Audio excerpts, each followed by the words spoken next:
పీఠాధిపతులు చంద్రశేఖరేంద్ర మహాసరస్వతి స్వామి వారు అరుణాచలం వెళ్ళారు. అరుణాచలం వెళ్ళి గిరి ప్రదక్షిణం చేస్తూ రమణాశ్రమం దగ్గరికి వెళ్ళారు.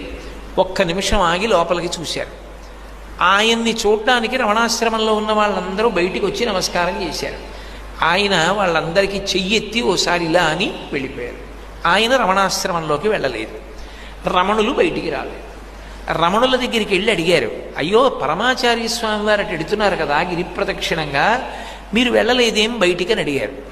రమణులు అన్నారు, చంద్రశేఖరేంద్ర సరస్వతి స్వామి వారిని ఒకరు, రమణులను ఒకరు, ఇద్దరున్నారా అని అడిగారు. వారి దృష్టిలో ఒక్కటే ఉంటుంది, ఎప్పుడూ ఆత్మ అంతే. ఆయనకి కుక్కలోనూ అదే కనపడుతుంది, పాములోనూ అదే కనపడుతుంది తప్ప ఆయనకి రెండు కనపడవు, ఉన్నదొక్కటేగా అన్నాడు. ఎప్పుడూ అదే మాట అనేవారు. మహాస్వామి విషయంలోనే కాదు, ఉన్నదొక్కటే అనేవారు. ఆయన ఒకటి